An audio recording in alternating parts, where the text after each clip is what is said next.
amigos da espiritualidade, esses irmãos que com certeza nos envolvem, nos inspiram, esse momento tão gostoso de confraternização, onde os corações se unem, as almas se alegram, pela oportunidade de encontrar nesta casa orientações que vêm nos esclarecer das grandes necessidades das nossas almas.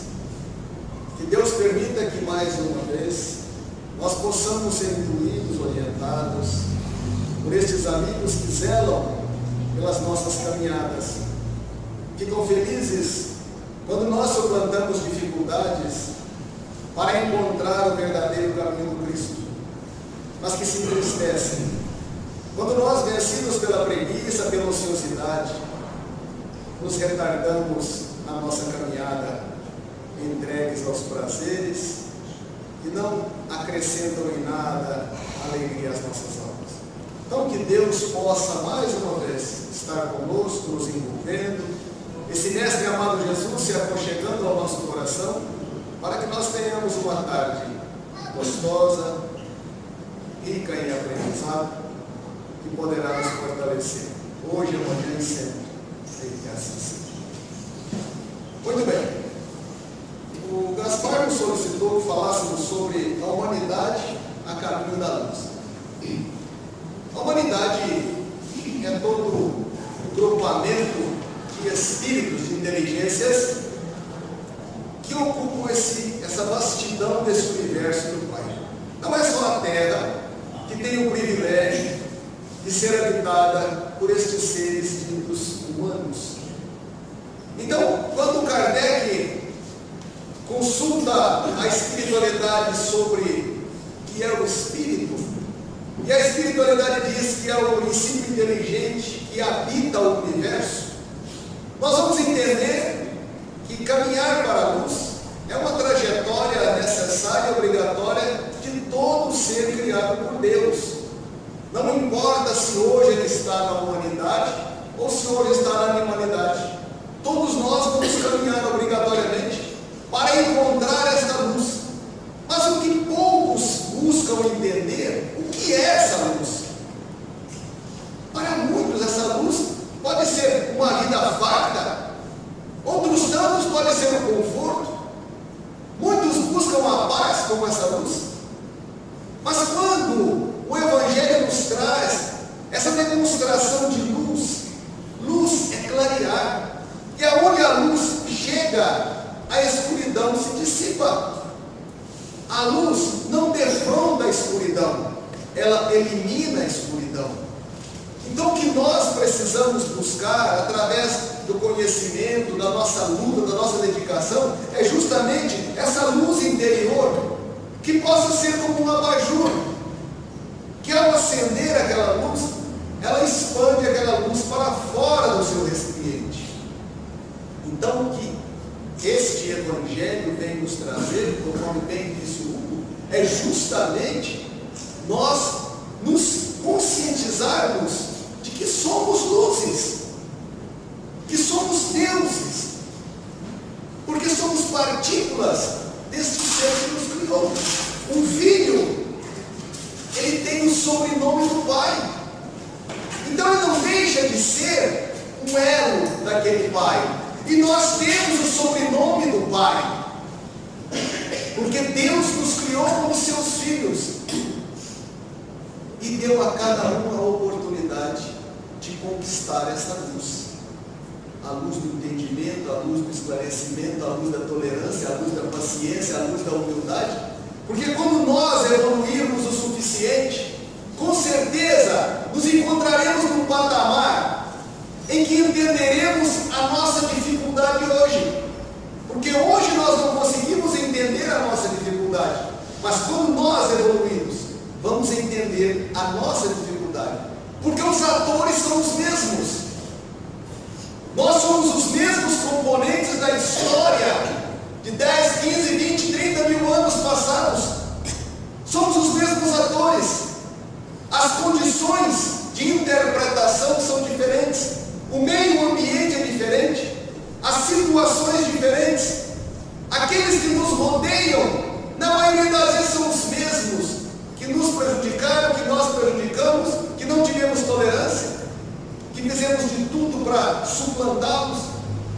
Então, os atores são os mesmos.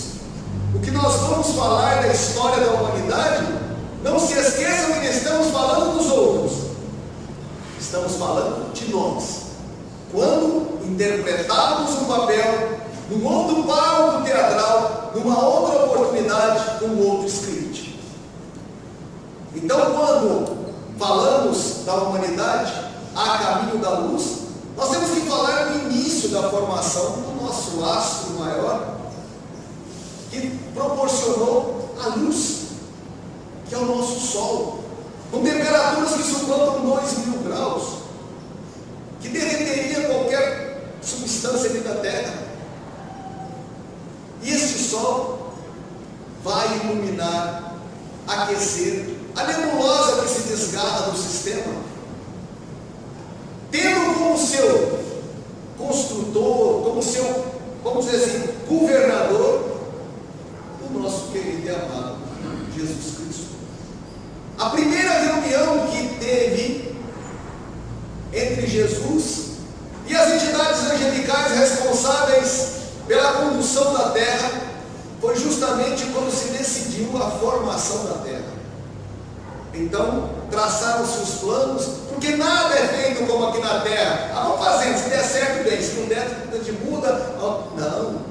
Tudo tem uma programação a nível de plano espiritual. Nós temos uma dificuldade muito grande quando nós adentramos a vida espiritual, justamente porque lá nós encontramos uma palavra que aqui para nós não tem significado, chamada disciplina. Mas no plano espiritual essa palavra é regra, ela é lei. Então nós esbarramos na nossa falta de disciplina, porque encontramos seres disciplinados, que não tem meio termo, que não tem talvez, é sim, sim, não, não. Não tem jeitinho, não tem, eu sou filho do fulano, do ciclano, não tem.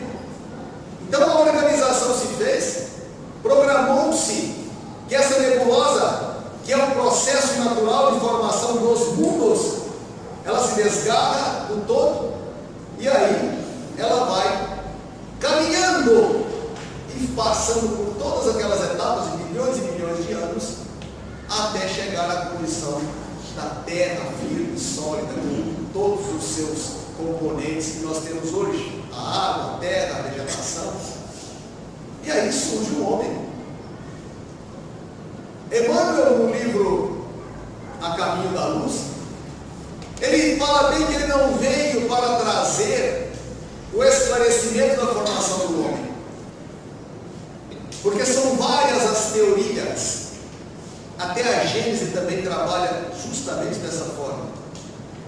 Mas a única teoria que não é válida e que nós não aceitamos é que Deus pegou o barro, soprou e ali saiu Adão.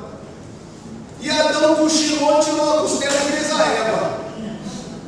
Um casal loiro, dos olhos verdes, lindos e maravilhosos. Os primeiros seres da terra tiveram 7 ou 8 filhos. Caim e Abel, 7, mas não sei quantos. Aí Caim matou Abel com uma divergência ciumeira e foi expulso. Ao ser expulso, ele encontrou povos no sopé da montanha e casou por lá. Mas peraí, aqui estão os primeiros seres e únicos. Como é que ele encontrou aqui outras pessoas?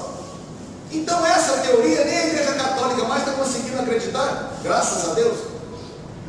Então o que se posiciona cientificamente é que os símios são os seres que mais se assemelham ao homem, do seu DNA. E como a tipologia do símio, ele é quadro-humano, mas ele também consegue caminhar sobre suas 2 mãos traseiras, seria muito mais fácil utilizar um símio deste para começar a ingressar um processo evolutivo reencarnacionista do que criar um ser. Então, espíritos que, um pouquinho mais adiantados do que o símio, começaram a ser conduzidos para as gestações daqueles animais. E ao, como dizer, melhorar a raça, né? Aqueles seres foram dando condições para que outros viessem e se separaram, e os símios continuaram os mesmos. O macaco não se transformou em homem. Nós não somos descendentes do macaco. O macaco foi utilizado para que, através de gestações, como se fosse como é que vocês falam, barriga de aluguel, estes seres pudessem ser trazidos aqui para a Terra. Se nós pegarmos aquela escala evolutiva do homem, nós vamos ver que no nosso princípio nós éramos, na realidade, como se fôssemos um orangotango, um chimpanzé. E fomos evoluindo até que erguemos e passamos a caminhar sobre duas patas. Neste período, obviamente, quem carregava estes seres era praticamente a espiritualidade. Porque eram seres primitivos, criados simples e ignorantes, e que precisavam desse amparo, dessa babá constante, para que eles pudessem desenvolver gradativamente os seus conhecimentos. Porque ninguém aprende sozinho. Então, quando nós vemos que nas cavernas daquela época existiam figuras retratadas como se fossem astronautas, aquela obra Eram os Deuses Astronautas, traz uma série de coisas a esse respeito. Nós vamos ver que a espiritualidade começava a ajudar esses seres. E aí eles não poderiam ser comprados pelos seus atos, porque diferenciavam um pouco dos animais. Mas o tempo passa, o tempo corre, e o homem começou a adquirir a consciência, saiu daquela infância e começou a adquirir uma certa juventude. E ele começou então a responder pelos seus atos. Ele começou a caminhar com as próprias pernas, sendo dono do seu nariz. Ele começou a desenvolver então condições que proporcionavam a ele ser responsável pelos seus atos. Então, vêm os exilados do sistema solar de Capela, que aportam à Terra. Espíritos que, como nós, engenheiros, médicos, cientistas, filósofos, atores, pintores, escultores, que não conseguiram atingir a evolução necessária para a transição lá de expiação e prova para a regeneração. Então, são retirados e transportados para a Terra, que era então um país, um planeta ainda primitivo. E eles vão reencarnando em determinados pontos, aonde a civilização já estava mais adequada para aqueles espíritos, que é o Egito, a Grécia, a África, aqui a América Central, muito pouco. Então começa o desenvolvimento tecnológico que preocupa a humanidade até hoje.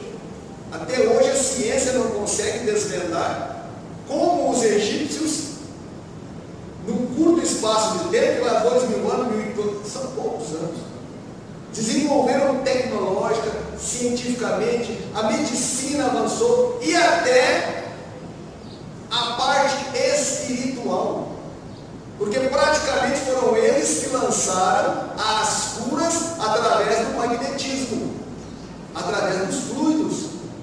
Foram eles que lançaram praticamente a ideia da perpetuidade da alma, proporcionando àqueles faraós que desencarnavam serem sepultados juntamente com seus ajudantes, para poder ajudá-los no plano espiritual. Seus animais, então todos um morria azar dos outros, tinha que ir tudo lá dentro. Então estes seres tecnologia. E ainda, a irmã nos afirma que nunca no mundo um período vivenciou tanta tecnologia como na Grécia e no Egito. Diz que a tecnologia de hoje, óbvio, ele falava isso em 1938, não está falando de 2016, em 1938 que foi a publicação do livro. A Terra não tinha a tecnologia desenvolvida na Grécia e no Egito. E nós não tínhamos celular, não tinha televisão, o rádio era incipiente, o disco era 75 rotação, conforme a rotação saía de um lado, saía do outro, né? Machucava os cantores, né? Então, o que acontece? A tecnologia, olha, 3, 4, 6 mil anos atrás, era em proporção muito mais avançada que a de hoje. Sistema de irrigação, aproveitamento de terra, manuseio de sementes, medicamentos, poções. As poções no Egito eram de tal forma desenvolvidas que existiam mulheres que trabalhavam, manipulavam poções, que encantavam, hipnotizavam os homens. E eles se entregavam a estas mulheres como seus escravos. Isso nem explicar os amores mentidos por Cleópatra, por aquela Sabá, aquelas mulheres todas lá. Essas condições. Isso são as famosas. Fora aquelas que não tinham tanta fama, ficaram na obscuridade. Então, o mundo continua crescendo. Até chegarmos nesse mesmo Egito, que escravizava os hebreus, e vem Moisés, que Deus encaminha para que pudesse ser essa primeira grande revelação da vontade do Pai. O monoteísmo, acreditar num Deus único. Porque nós tivemos civilizações que tinham em determinadas épocas mais de 30 mil deuses. 30 mil deuses. Entre etruscos, astecas não naquela região do norte, da Inglaterra, aquele pessoal ali. Então, são 30 mil deuses, você tinha que ter um catálogo para você poder achar qual Deus você tinha que recorrer para pedir alguma coisa. Então Moisés veio com uma missão maravilhosa. A missão de Moisés não era única e exclusivamente libertar os hebreus. Não era única e exclusivamente. Porque os hebreus, eles eram povos mais antigos do que os egípcios. Mais antigos. Eles tinham sido selecionados para receber justamente esse manancial de conhecimento que emanava do alto. Mas Moisés os libertou. Agora você pega um povo que viveu quase 600 anos no cativeiro.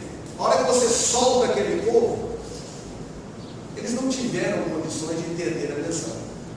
Moisés teve que trocar os 10 mandamentos por leis que ele criou, leis rígidas para dominar aquele povo, aquela dente por dente, olho por olho, e uma série de outras leis que ele criou lá para poder controlar aquele povo. Então, estas leis deixavam de lado o Deus brando, o Deus suave, o Deus pai, para criar um Deus tirano, para poder controlar aquele povo. Então Moisés cumpriu em parte a sua tarefa. Continua o tempo passando. A terra vivia um momento em que os romanos foram escolhidos para poder criar os Estados Unidos do mundo. Nós temos Estados Unidos da América, né? Roma veio para criar os Estados Unidos do mundo. E nós teríamos um país só, um povo, que era a meta da espiritualidade daquela época. E Roma começou a ir conquistando povos.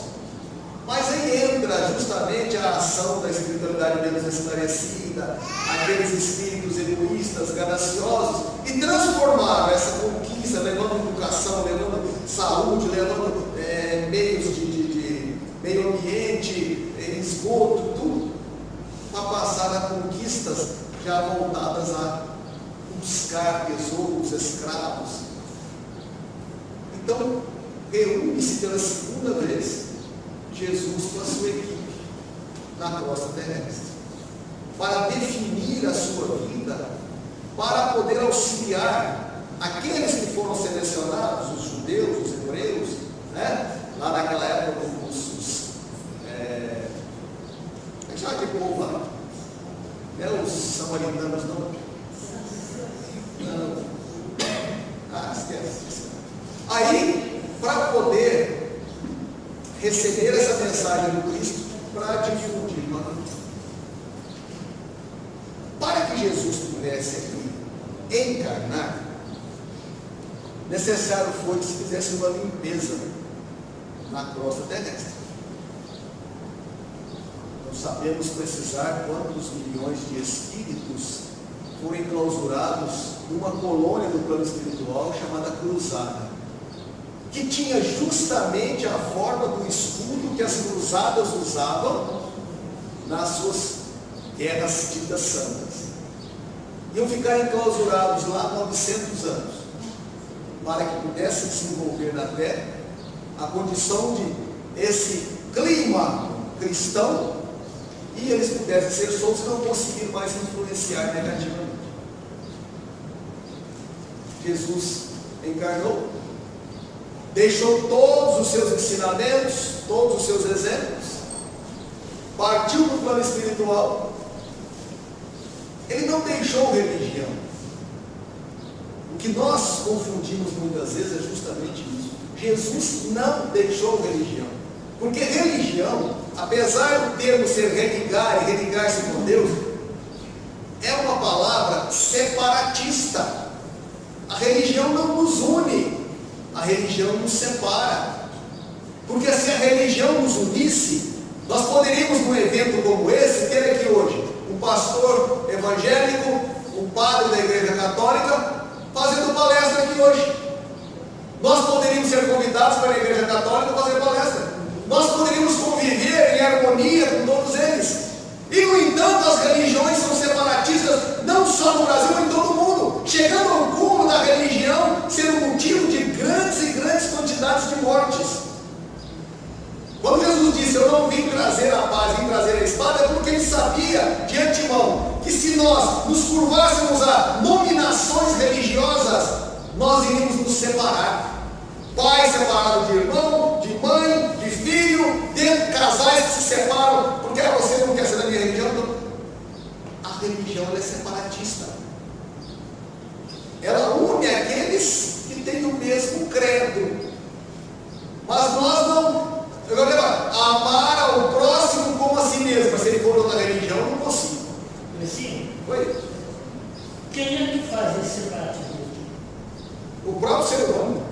Porque ele é voltado, porque o que aconteceu é o seguinte: quando Jesus deixou os seus ensinamentos, e que os apóstolos ficaram incumbidos do ir de pregar, do difundir a mensagem, e eles começaram a não dar conta, Jesus concitou Paulo de Tarso. Sempre um Paulo é luz, né? Sempre um Paulo é luz, né, Paulinho? Paulo de Tarso, para poder organizar aquelas igrejas.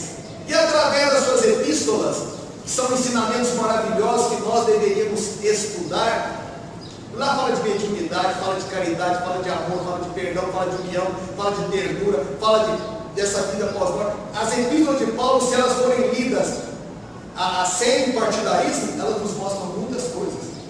E Paulo de Tarso então veio para conseguir isso aí. Mas acontece que 300 anos depois, que estes apóstolos, discípulos, seguidores do Cristo, partiram para a pátria espiritual, a terra começou a ser abastecida por mentiras, por interesses particulares. Então cada um começou a difundir a sua religião da maneira que queria, que entendia que lhe era propício. Então nós temos, para uma mesma parábola de Jesus, diversas formas de entendimento. Uma pequena frase do Antigo Testamento, cada um discorre de uma forma, trazendo aquilo que ele quer para si.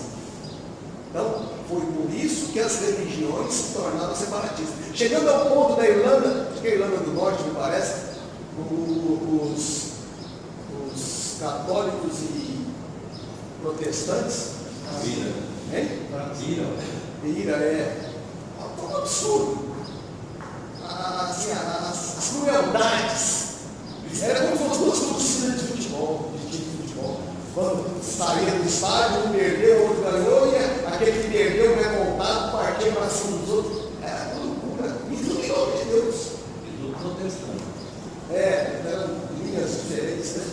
Então nós vamos ver que essas situações fizeram com que, nessa segunda reunião, Jesus pudesse elaborar um programa, mas só que todo o programa que eles elaboram depende dos encarnados. Não depende só da espiritualidade, depende dos encarnados. E quando chegou na Idade Média, idade do terror, da criminalidade, idade da corrupção, idade dos desvarios, eis que então conclamam Kardec para poder fazer a compilação, a codificação da doutrina consoladora, que viria justamente para auxiliar essas outras religiões, difundindo os seres, para que estes espíritas pudessem ser exemplo. Então, vou tomar a liberdade de ler um texto aqui, são só 48 páginas, não fiquem preocupados. O Espiritismo, na sua missão de consolador, é o amparo do mundo neste século de declives da sua história. Só ele pode, na sua feição de cristianismo redimivo, salvar as religiões que se apagam entre os choques da força e da ambição, do egoísmo e do domínio, apontando ao homem os seus verdadeiros caminhos. No seu manancial de esclarecimentos, poder-se-á beber a linfa cristalina das verdades consoladoras do céu, preparando-se as almas para a nova era. O Espiritismo não é o Wilson que está falando, é a própria espiritualidade. Ele não veio simplesmente para reunir em seus templos irmãos que acreditam no passe, que acreditam na reencarnação, que acreditam na manifestação dos Espíritos, mas ele veio para difundir na Terra justamente o que nós vimos com os discípulos, que saíam não a pregar, mas a dar exemplo. O espírita não tem que fazer proselitismo, colocar o evangelho debaixo do braço, ir para as praças públicas, ou andar o dia inteiro com o evangelho debaixo do braço, para mostrar para todo mundo que é espírita. Ele tem que mostrar que é espírita através da sua conduta, da difusão do seu amor, do seu amparo, da sua tolerância. A casa espírita, ela tem que ser um templo laboratório, aonde nós vamos testar as nossas paciências, porque nenhum de nós concorda plenamente com o que o outro faz. Nós temos que entender que uma casa espírita é uma sociedade, mas que na realidade ela é a casa do caminho, aonde irmãos necessitados se reúnem, irmãos imperfeitos se reúnem,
a mesma coisa, se eu não gostar do semelhante, eu não consigo gostar de Deus. Nós não temos que gostar de Deus dizendo que gostamos de Deus. Você, quando quer agradar um pai, trata bem o seu filho. Você, quando quer agradar uma mãe, trate bem o seu filho. Então, se nós quisermos agradar a Deus, nós temos que tratar bem estes filhos de Deus, porque é a eles que nós devemos toda a nossa atuação aqui na terra. Nós não estamos aqui simplesmente para poder ouvir, entrar no ouvido e sair do outro. Há quantos anos esta casa espírita existe? Desde 49. Então são 51, 67 anos. Vai fazer agora em março. Quantos MSPs nós já estamos? No 26º. Aí eu me pergunto, o que eu me melhorei nesse período? O que essa casa espírita pôde fazer por mim? Muito. Mas o que eu pude fazer por mim mesmo? O que eu acreditei naquilo que aqui eu aprendi? O que eu coloquei em prática naquilo que aqui eu vivenciei? O que eu pude absorver dessas manifestações de entidades sofredoras, entregues ainda a um desconhecimento do bem-estar, da paz, de consciência, do amor, e que vem retratar as suas dificuldades no plano espiritual, o seu sofrimento, o seu caminhar difícil, o seu rastejar na lama? O que eu tirei de proveito? Então, o que nós temos que refletir hoje não é que temos o privilégio de estar aqui na casa espírita, sendo, não, eu tenho que refletir o que eu estou fazendo de bom para mim mesmo, o que eu estou conseguindo conquistar para a minha evolução.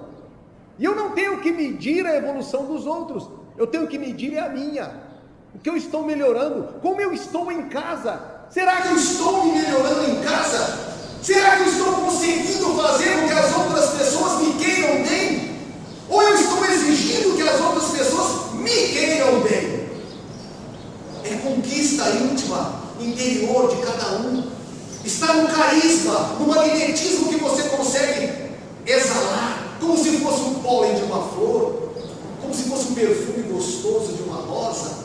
Então é isso que você tem que fazer. A doutrina espírita não está aí para te dar título. Nós não temos diploma. Ninguém tem diploma de orador, ninguém tem diploma de transmissão de passe, de doutrinador. Nós não temos diploma. Nós temos tarefas consoladoras, confortadoras, regeneradoras. São essas tarefas que nos fazem refletir quando estamos na calada do nosso lar. Será que eu tenho condições de estar aqui há tantos anos orientando? Será que eu não consegui me orientar? Será que eu não consegui me transformar? Essa é a pergunta que todos nós devemos fazer. Não é perguntar para o outro que você transformou, não, que eu me transformei. E o reflexo está naqueles que convivem conosco. Aqueles que convivem conosco é o nosso termômetro. Será que eu estou sendo intragável, intolerante, tirano, agressivo? Ou será que eu estou melhorando, me tornando mais brando, mais suave, mais compreensível, mais tolerante? Porque a partir do momento que eu assumir o compromisso de modificar, é como se fosse um passe de mágica. As coisas começam a mudar, as pessoas começam a mudar. Eu acho muito maravilhoso o exemplo que esse Cinearte deu aqui para nós, um dos NSs, de um genro que morava na casa da sogra. E a sogra para ele era um capeta em forma de gente. E ele queria por tudo matar, só que ele não aguentava mais aquela sogra. E ele então vai no raizeiro, o raizeiro fala, não, eu tenho aqui um remedinho, você dá 2 gotinhas por dia, 9 horas a sua sogra bate o paletó e ninguém vai descobrir que você matou. Ah, então eu quero esse remédio. Então, mas só que tem um detalhe, para esse remédio fazer efeito, você tem que colocar em alguma coisa que você fizer para ela. Ah, ela não vai beber. Não, vai. Tem o que ela gosta, café, o leite, o suco, e você faz para ela, fala que você sentiu vontade de fazer isso, coloca as gotinhas, ela vai tomar. E esse genro então assim fez. Aquela sogra encarregada, intolerante, foi até com medo, o copo tremendo na mão. Olha, minha sogra, eu levantei mais cedo, fiz esse café para a senhora, eu sei que a senhora gosta. Ela pegou o café, deu uma cheirada, né? Tomou um café, estava gostoso, não. Não deu diarreia, não deu cólica, não deu nada, aquele café não era bom.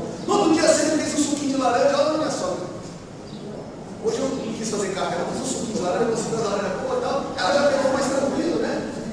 De um outro que não fez nada. Sabe, é difícil morrer. Aí, ele continuou, mas a partir de determinado ponto, a sogra começou a pensar, poxa vida, o meu genro está me tratando tão bem. E ele gosta de bolo de chocolate, vou fazer para ele. A hora que o genro chegou à tarde, ela estava com um bolo de chocolate lá na mesa, e sentaram e comeram, papai. Foi passando os meses, e ele ficou preocupado, meu Deus, eu não posso matar minha sogra não. Eu estou combinando com a minha sogra mais do que com a minha esposa.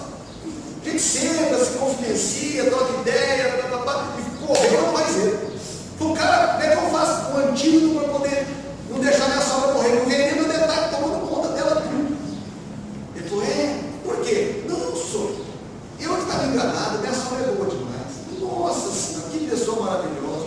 Eu chego à tarde, tenho bolinho, tenho isso, tenho aquilo outro, de manhã eu levanto, faço suco para ela, leite, vitamina, e a gente senta, conversa, dialoga, que maravilha. Ele falou, não pode chegar lá e joga só se jogar o remédio fora, que lá é água. Ele voltou. Então, quer dizer, não foi o remédio que mudou a sogra, foi ele que mudou o comportamento para com a sogra. É assim que nós temos que fazer. Nós temos que mudar. Se nós queremos atenção, vamos dar atenção. Porque, olha, do jeito que nós somos, nós vamos chegar no plano espiritual, nós vamos ter uma dificuldade muito grande. Você já pensou, chegar no plano espiritual e o cara fazer, será que por favor você pode pegar ali para mim? Você vai estranhar. Aí você vai lá e pega, puxa vida, muito obrigado, você fez um favorzão danado. Aí o outro chega, será que você poderia fazer a caridade de me ajudar aqui a arrastar isso aqui? Aí você acabou de, nossa senhora, se não fosse você, eu não daria conta. Não vou estranhar. Estranhar, você está dando bem com a educação. Não está acostumado com isso. Como é que o marido fala para a esposa? Fulano, pega aquele negócio aí em cima do móvel, traz para mim. Ela chega. Aí. Fulano, está vendo um problema aqui? Me traz uma água aí, minha lá. Aí. Você vai estranhar, não? Que negócio é esse? É diferente. Então, caminhar para a luz, a gente pensa que é ter que modificar, ser médio disso, médio daquilo. É errado. Nós não precisamos depender da mediunidade para irmos para a luz, não. Porque senão como é que o católico ia para a luz? Como é que o evangélico ia para a luz? Como é que o budista ia para a luz? Como é que o ateu ia para a luz? Porque o ateu é aquele que só serve e pede Deus na hora da morte. Ai meu Deus, me salva, né? É o ateu. Não acredita em nada. Então a mediunidade é uma ferramenta a mais que Deus nos concedeu para nós acelerarmos o processo de crescimento. Ah, mas ele tem uma mediunidade, tem, mas os outros não sabem. Não adianta eu ganhar uma caixinha de instrumento, e o dentista, por exemplo, ganhou a caixinha dele, igualzinha a dele. Aí o dentista vai chegar, você que eu vou usar lá para extrair dele, para dar anestesia. Eu vou pegar aquela caixa, o que serve lá? É assim que os outros tratam a mediunidade. A mediunidade dos outros é doença. Se não fosse a mediunidade, não tinha obsessão. A mediunidade é transtorno, dá calafrio, dá mal-estar, chega em lugar, fica tonto. A mediunidade quer dizer tem dificuldade. Para nós é bênção. É bênção. Então a mediunidade é uma ferramenta que Deus nos concedeu. Uma. Para nós podermos trabalhar. Mas o espírita está se tornando os outros. O espírita tem precisa noção de que é médium. Mas ele não acredita. Por quê? Eu não acreditando fica mais fácil eu justificar eu não estar trabalhando. Ele tem plena consciência da sua mediunidade. Ele não sabe qual é, se ela é psicofonia, psicografia, intuitiva, não sabe. Mas ele sabe que ele é médium, que ele sofre influência, de vez em quando ele fala umas coisas que não sabe de onde que veio. Mas a hora que chama para a tarefa, se eu fosse médium, até que eu ia. Ou se não, apela para a condição moral. Fulano, dá para você ajudar a gente no passo? Eu? Por que você está doido? Com esse tanto de pecado que eu tenho, Deus me livre. Eu vou matar o cara lá dentro, mas tem que ter algum, o cara morre.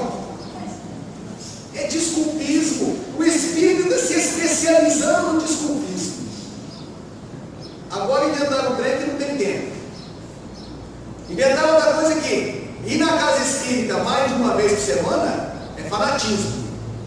Ah, não, já vou lá tal dia, isso é fanatismo. A televisão é a doutrina dele. Segunda, terça, quarta, quinta, segue a novela, tem escravada das 6, das 7, das 8, das 9, das 10. E agora tem o canal Viva que tem novela a noite inteira e ela assiste. Mas não pode tirar 1 hora, 2 horas para vir à casa espírita para buscar o conhecimento. Então, como é que pode o Espiritismo querer fazer essa transformação?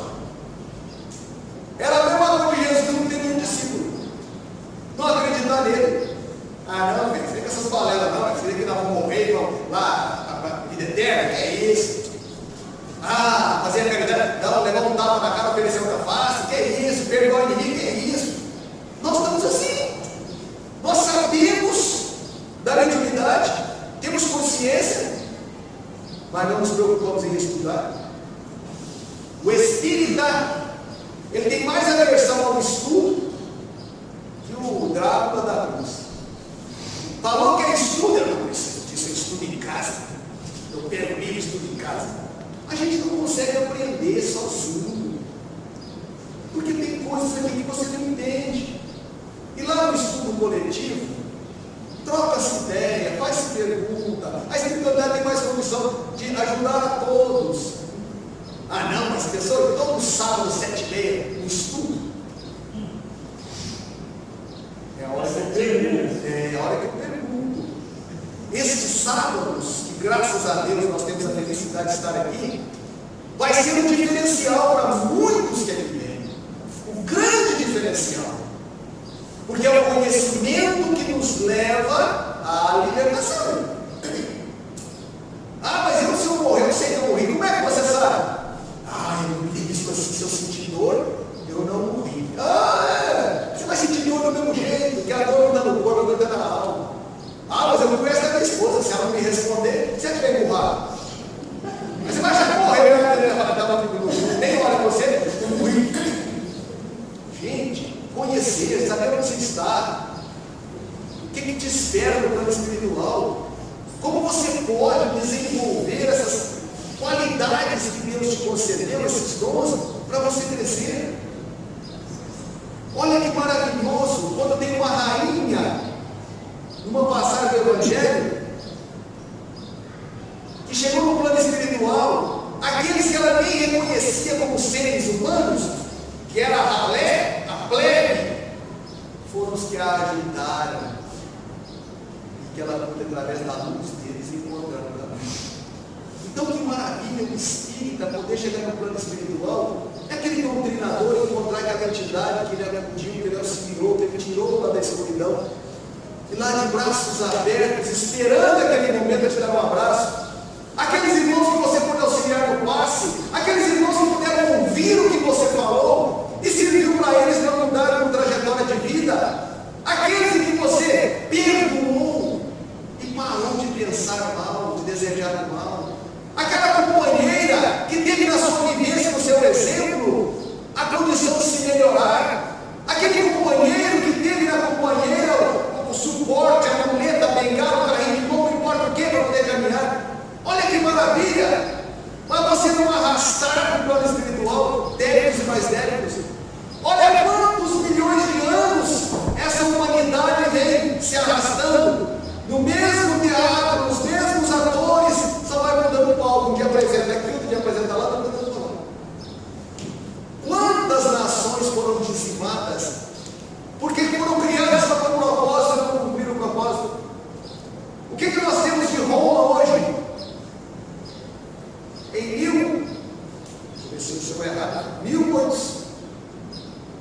1769, acho que é, que foi a instituição da infalibilidade do Papa. Essa palavra foi errada, que o Papa não era o Papa não falha, foi a derrocada da igreja. Lá no Apocalipse de João, o evangelista, o número da besta é o 666. Aí eu fiquei curioso saber que era 666, né? Tinha cara que ia comprar uma casa, se não fosse 666, não comprava.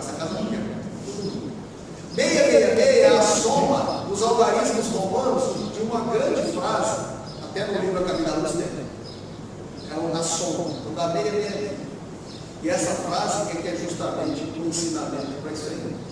Então, esses 666 anos foi o que separou lá a primeira construção do Papa para falar do Papa. O Papa infalível, o Papa não falha. Dali para cá a Igreja Católica caiu.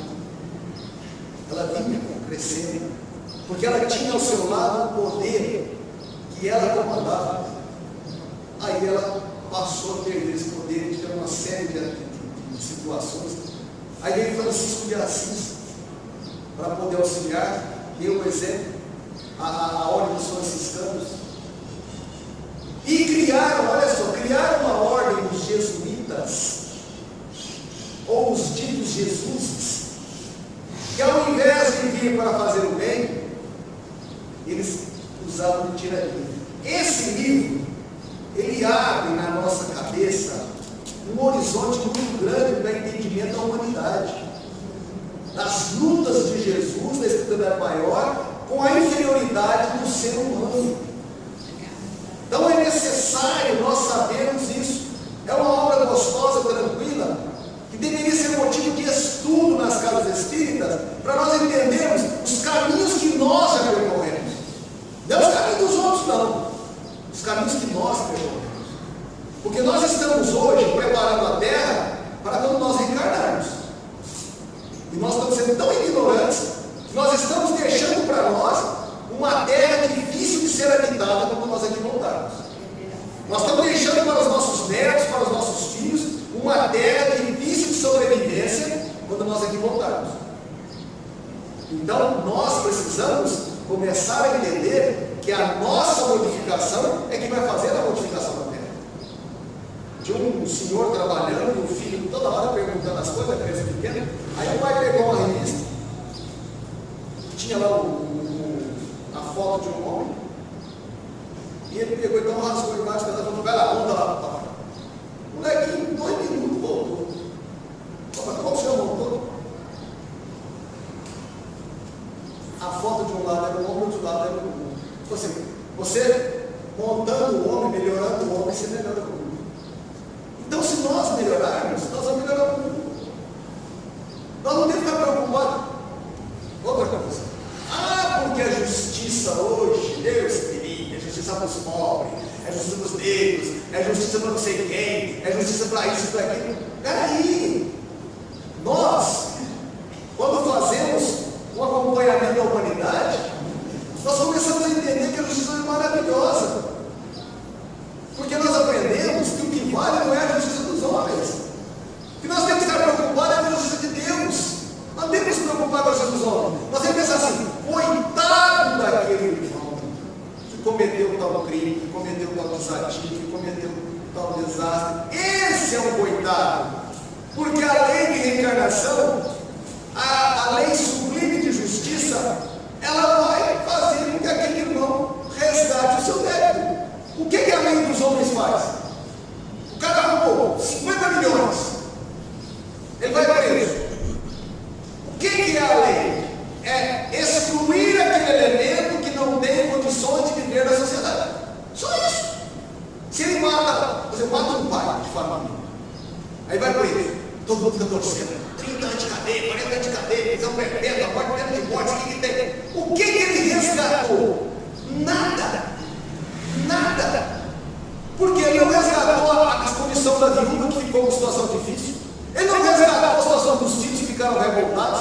Ele não resgatou a condição moral daquelas crianças. E não só a mãe dos filhos, os outros entes queridos, os seus próprios entes, que passam a ser tratados como também como criminosos. Então a lei dos homens, ela não é uma lei de resgate, ela é punitiva. É justamente o que Deus não é. Então nós ficamos aí preocupados. O cara matou, não foi preso até hoje, tem 10 anos. Eu tinha ouvido no jornal, mataram um cidadão aqui e cancelaram o processo porque não sei como. E todo mundo revoltado com a justiça. Gente, esquece isso. Esquece isso. A consciência é o grande tribunal de todos nós. Nós vamos deparar com ela. Não adianta eu querer vender uma imagem de bom moço, de bom cristão, de bom espírita, se os meus atos, meus sentimentos, meus pensamentos não coadunam com aquilo que eu estou querendo entender, não adianta. No plano espiritual, eu vou me deparar comigo mesmo. No plano espiritual, não tem palavras. Fulano, ciclano, não, é pensamento. Então, aqueles pensamentos que nós temos, que não temos a coragem de revelar, quando nós vamos falar, nós estamos selecionando palavras para magoar, para ferir. No plano espiritual, nós não temos condição de um pensamento errado. E as pessoas vão se deparar com a sua condição de pensamento. E o pensamento é matéria. Para nós aqui não, mas lá é matéria. E as nossas vibrações têm cor. E essas cores demonstram a nossa qualidade. Então, obviamente, se nós chegarmos no plano espiritual com essas preguiças, com esses desânimos, com essas descrenças, as nossas cores não serão agradáveis. As nossas vibrações não serão saudáveis. E os nossos pensamentos, pior ainda. Então, caminhar para a luz é caminhar para dentro de si mesmo. A luz não está lá adiante. A luz está aqui. Onde está a paz? Está aqui. Onde está a alegria? Está aqui. Onde está a felicidade? Está aqui. Aquele que busca tudo isso lá longe fora, ele não vai encontrar. São tudo frutos de árvores que nós podemos plantar com aquela semente da primeira parte da palestra. A semente. A paz é a semente que você planta da árvore da caridade, da árvore do amor, e vai dar o fruto da paz. Que delícia quando você pode fazer caridade, independente se o cara tem necessidade ou não importa. Nós não viemos aqui como anjos conservadores, nós viemos a distribuir. Nenhuma árvore recusa o seu fruto para aquele que não gosta daquele fruto. Ele vai lá e põe a árvore, entrega o seu fruto, seja verde, maduro, de vez ela entrega o fruto. E ela se sente compensada, porque ela foi criada por Deus para aquilo, para produzir um fruto para ser banhado. E aquele que não for banhado, na época certa vai cair da árvore. Mas quantos de nós não sabemos distribuir o fruto que nos está sobrando para aquele que está à míngua? Olha a sapiência daqueles mais antigos. Às vezes um filho reclama de alguma coisa, os mais antigos diziam: filho, determinada época ia um viajante e só tinha banana para comer. E quando dava ali fome, ele tirava a banana da capanga e comia a banana, reclamando a Deus que só tinha banana para comer. E quando jogava a casca fora, ele via a correria daqueles que nem banana tinham, que se alimentavam da casca da banana que ele jogava fora. Então sempre vai existir alguém que vai depender da sua sobra para poder sobreviver, enquanto você reclama daquilo que tem de sobra. Então nós precisamos começar a entender que buscar a luz é buscar a nós próprios, e não buscar um lugar, um espaço. Não, a luz é o nosso crescimento. Nós hoje temos muito mais luz do que há 20, 30 encarnações passadas. Mas muitos de nós ainda, pela nossa ignorância, ferimos muito mais. Presta atenção, hoje nós ferimos muito mais do que há 20, 30 encarnações passadas. Porque está lá no Evangelho: mais será cobrado a quem mais foi dado. Então, com o nosso conhecimento de hoje, uma atitude agressiva, uma atitude de desdém, uma atitude de constrangimento tem muito mais peso às vezes do que uma pancadaria que nós promovimos no ontem. Porque hoje nós temos conhecimento. Então lá no Evangelho tem uma frase que eu acho maravilhosa: muitos erros que não são considerados nem pequenas falhas pela sociedade, por Deus são considerados erros imperdoáveis. Porque a sociedade, ela só olha aquilo que lhe interessa. Então, um errinho qualquer. Outro dia eu estava vendo lá a reclamação do povo. A moça foi lá no supermercado e roubou uma manteiga. E aí o juiz disse para o militar que levou lá: primeiro você prender o bandido, você está prendendo a senhora que roubou uma manteiga? Isso não é exemplo. Ele devia agradecer ao policial pela atitude que teve, levou a mulher lá para a justiça. E depois só ele com a mulher. O que você está precisando? Você Você vê uma bandeira, o que está acontecendo? Entrar na parte social da justiça. Não é diminuir o policial, porque hoje o policial se sente diminuído. Ele vai lá, prende, não mais solta, vai lá, prende, não mais solta. Não, ele se sente diminuído. Então nós precisamos começar justamente a valorizar esses momentos. A valorizar. Um filho é muito mais grato por uma orientação do que por uma admoestação. Então, quando você orienta o seu filho, ele tem muito mais a probabilidade de acertar do que quando você o admoesta, principalmente perto dos outros. Vocês não imaginam o que é doloroso quando você age de uma forma, consciente que aquela forma está certa, e diante de 10, 15, 20 pessoas, alguém chegar e te chamar a atenção, porque ele acha que aquilo que você fez é errado. E você não tem condição de responder. Porque a hierarquia, ela determina que o subalterno cale-se. É duro. Então, por isso que a espiritualidade, quando nos vem conversar conosco, não tem admoestação, tem orientação. Quando você diz para um espírito mais elevado, olha, eu queria que você me orientasse, eu fiz determinada coisa, isso é certo ou errado? Ele não vai dizer se é certo ou se é errado.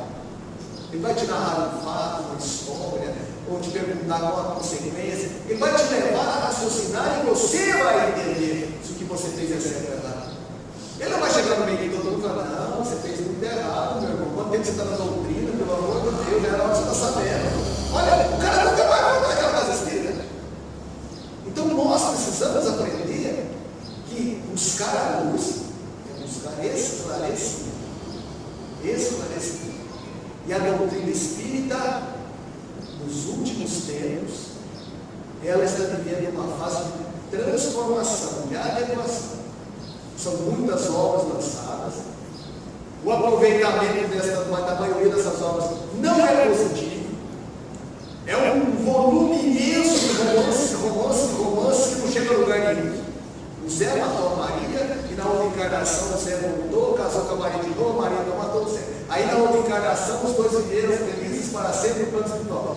Mas a inimizade, o Joaquim namorava a Benedita, e o Zé era da gostava da Benedita, matou o Joaquim. Aí na outra encarnação, nem filho deles, mais ou menos isso. Não foge disso aqui.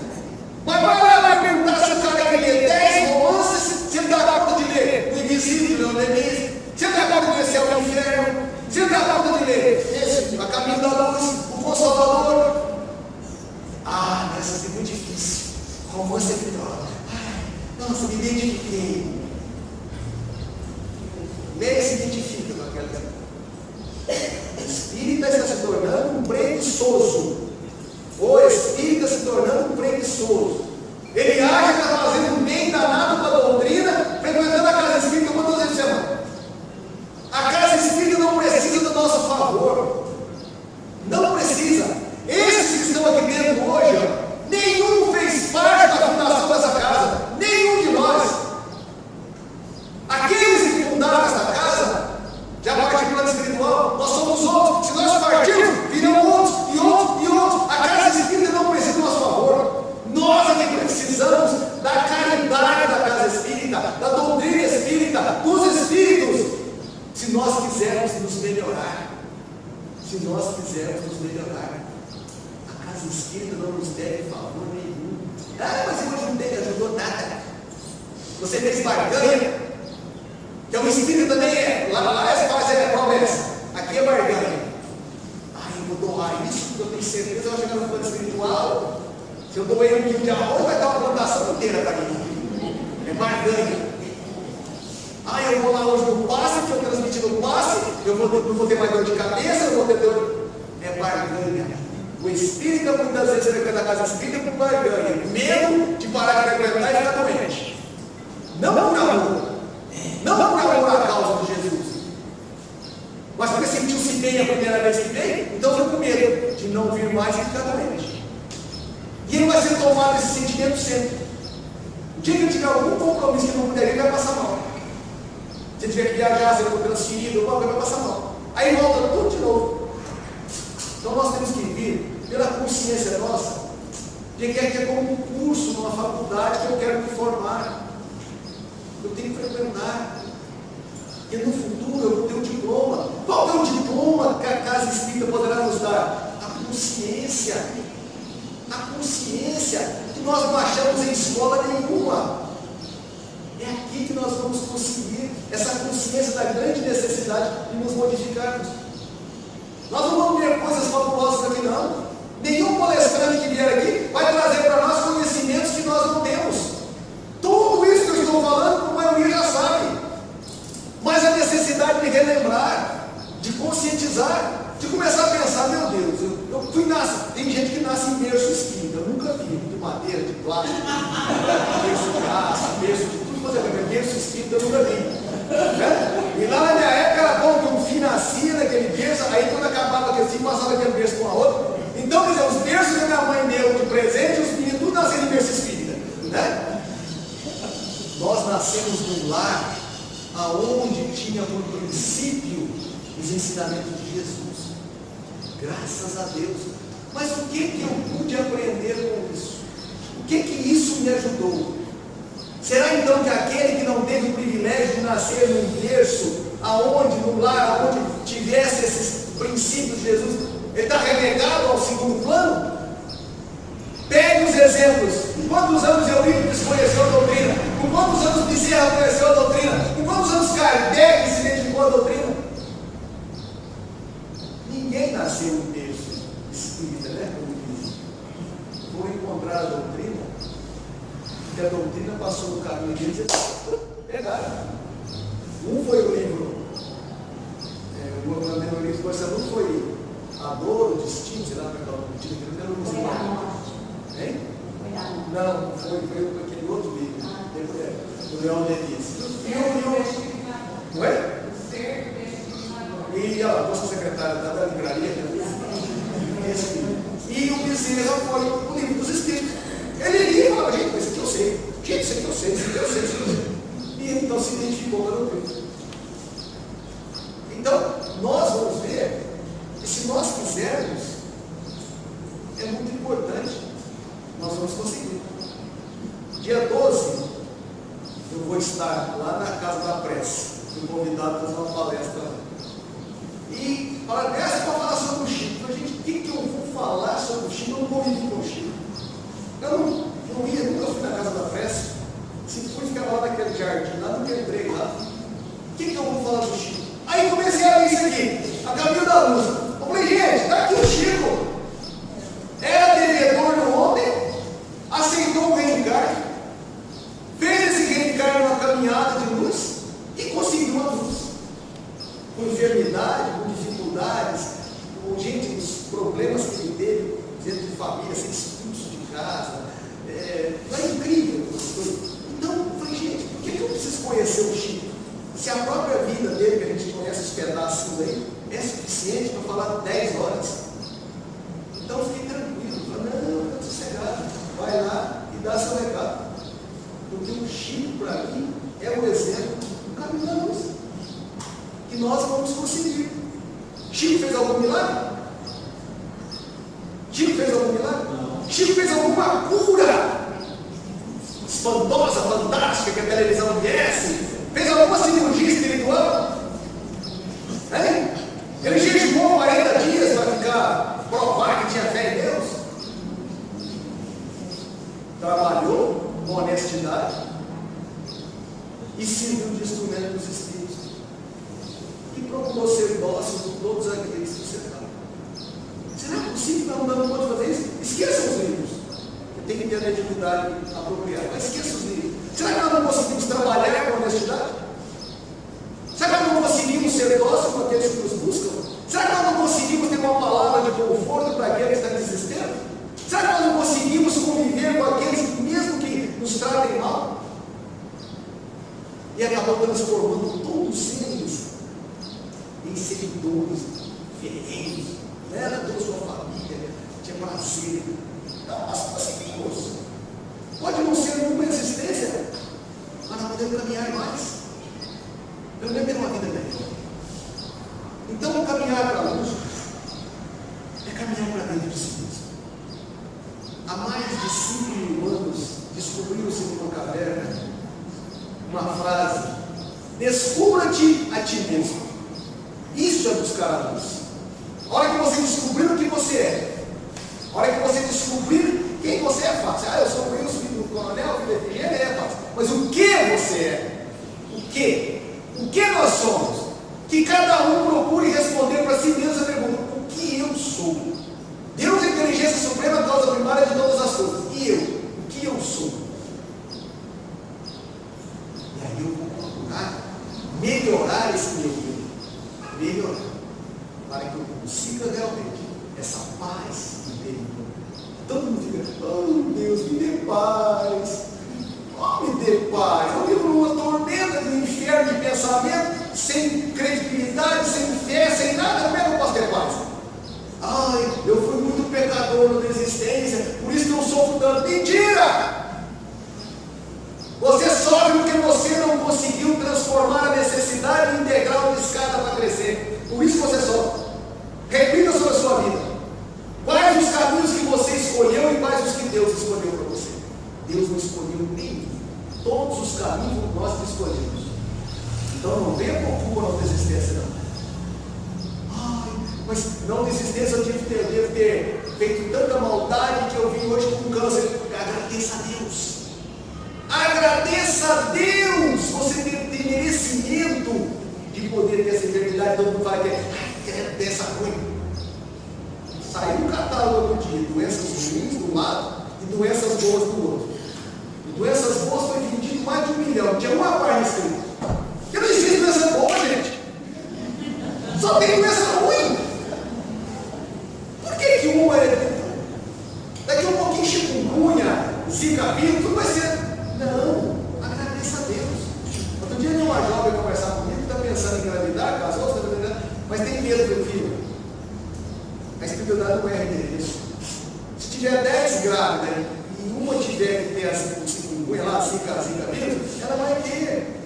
E se não for com a zika vírus, e ela tiver que ter algum problema com o bebê, ele vai ter. Então agora o medo de engravidar é como que ela não tem criança na terra. Por causa da zika. O Zico fez muito gol, né? E a zika está tirando as crianças. Né? Não é complicado. Certinho? Oi. Elas estão pedindo autorização para abortar as mães que estão sendo vítimas, né? Eu vi isso aí.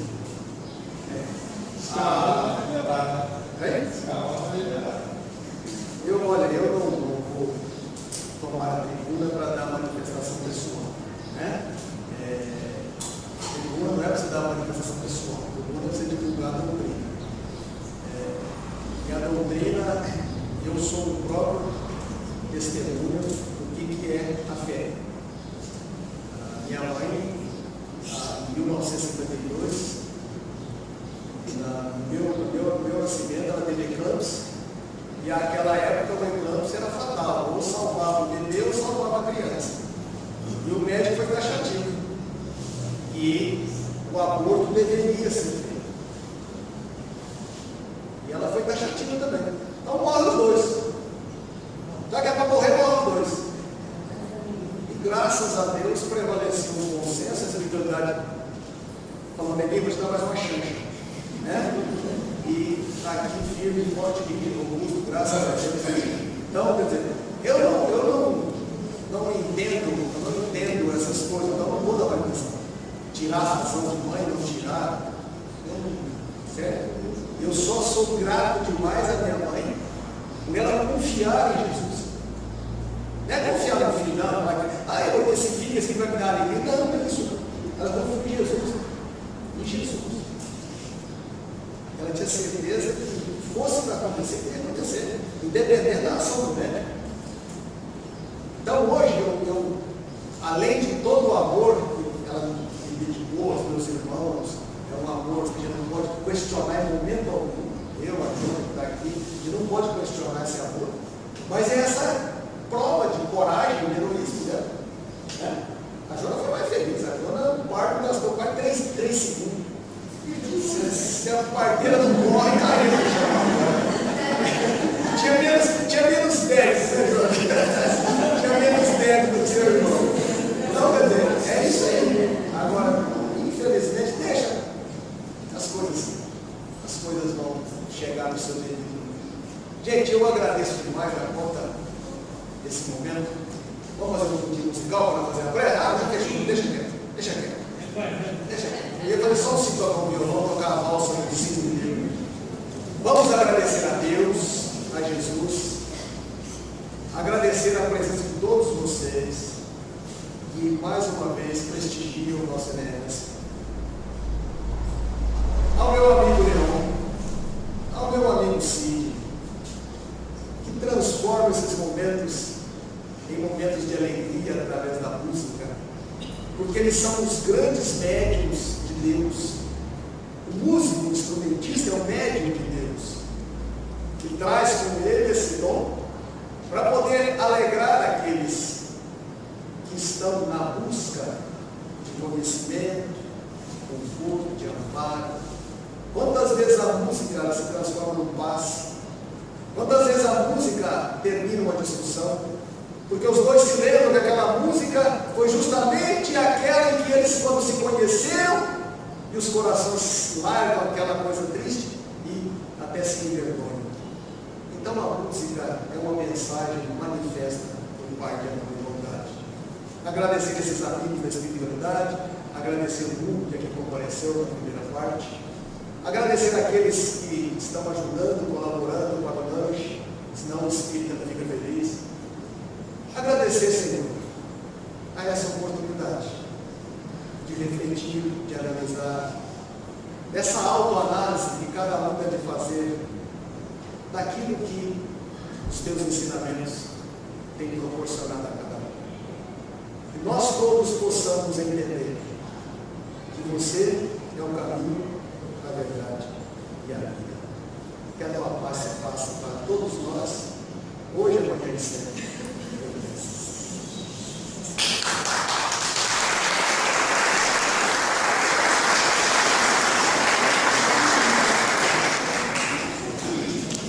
Quem está com o número 22? Não ganhou a caminho da luz.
Correr para trás.